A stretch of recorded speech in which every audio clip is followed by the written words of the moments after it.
बदला गया, उस समय मीडिया में इसके बारे में चर्चा हुई थी। रूल बदला गया और अदानी जी को 6 एयरपोर्ट्स दिए गए। उसके बाद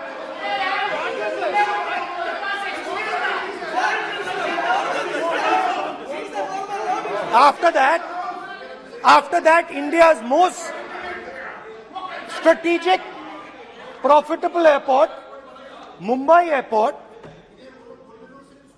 was taken away by GVK, hijacked by using the agencies. The agencies को CBI, ED का प्रयोग कर GVK पर दबाव डालकर हिंदुस्तान की सरकार ने उस एयरपोर्ट को अदानी जी के हाथों में कर दिया। रिजल्ट क्या आया? रिजल्ट आया कि एयरपोर्ट्स में आज अदानी जी 24% हिंदुस्तान की एयर ट्रैफिक को अपने एयरपोर्ट से निकालते हैं और 31% एयर फ्रेट उनके एयरपोर्ट्स में से निकलता है। अब यह काम हिंदुस्तान की सरकार और हिंदुस्तान के प्रधानमंत्री जी ने फैसिलिटेट किया। तो बताइए, बोलिए वित्त मंत्री, विधि मंत्री। और ये जो सर ये हाउस में सर ये बोल रहे हैं, तुमको ज्ञान बांट रहे हो, बैठ जाओ। सर ये यहाँ बहुत गंभीर मिनिस्टर हैं ये देश ये राष्ट्रपति का उद्बोधन को लेकर एक गंभीर चर्चा हो रही है। जो भी मेंबर कुछ भी बात करे विद फुल रिस्पॉन्सिबिलिटी ऑथेंटिकेट करें। और ये वाइल्ड एलिगेशन अपना एक सोच के आया है, बिना तर्क के ऐसे वाइल्ड एलिगेशन लगा रहे, ये कोई मतलब नहीं है सर, ये ऐसे नहीं बोल सकते और वो सर तर्क रखना पड़ेगा। अगर एलिगेशन लगा रहे हैं तो आपको पूरा डॉक्यूमेंट प्रूफ के साथ आपको रखना पड़ेगा। दे देंगे आप ऐसे बातें नहीं दे देंगे और ये गंभीरता को समझिए, ये डॉक्यूमेंट्री प्रूफ दे देंगे। अब आपने जो पिछले स्पीकर थे उन्होंने फॉरेन पॉलिसी की बात की, हम भी फॉरेन पॉलिसी की बात करते हैं। चलिए डिफेंस से शुरू करते हैं। बहुत ऑप्शंस है, आप बताइए कहां से शुरू करें। बिजली, डिफेंस, बहुत ऑप्शंस है। Defence, let us start with defence.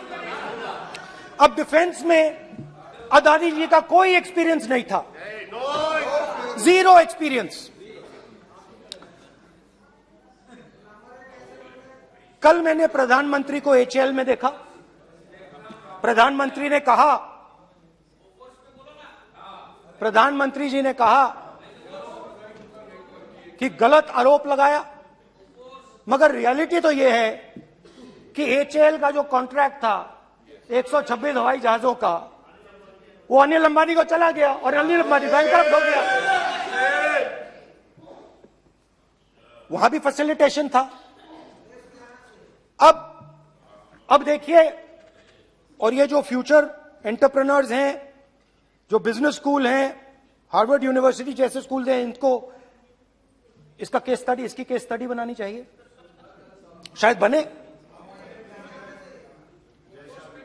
How to use government power to build individual businesses, case study.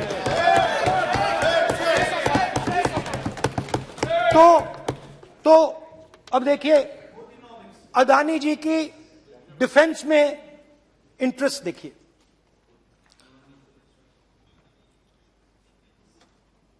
Elbit company के साथ हिंदुस्तान में अदानी जी ड्रोन्स बनाते हैं। ड्रोन्स को हिंदुस्तान की एयरफोर्स, आर्मी, नेवी के लिए रीफिट करते हैं। अदानी जी ने यह काम कभी नहीं किया है पहले। एचएएल यह काम करती है।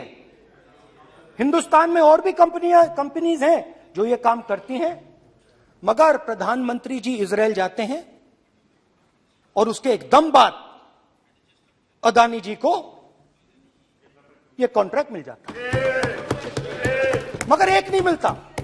ये मत सोचिए कि ये सिर्फ एक कंपनी की बात हो रही है, ये इंडस्ट्रीज की बात होती है यहां पे। जैसे मैंने आपको दिखाया, एयरपोर्ट का पूरा सिस्टम उठा के ले गए, 30% मार्केट शेयर एयरपोर्ट में ले गए, वैसे ही डिफेंस में करा। तो 4 डिफेंस की इनके पास कंपनीज हैं।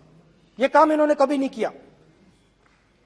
स्मॉल आर्म्स, जिसमें टवॉर है जो हमारी स्पेशल फोर्सेस यूज करती है, आर्मी यूज करती है, जिसमें गलील स्नाइपर राइफल है, ये सब अदानी जी बनाते हैं।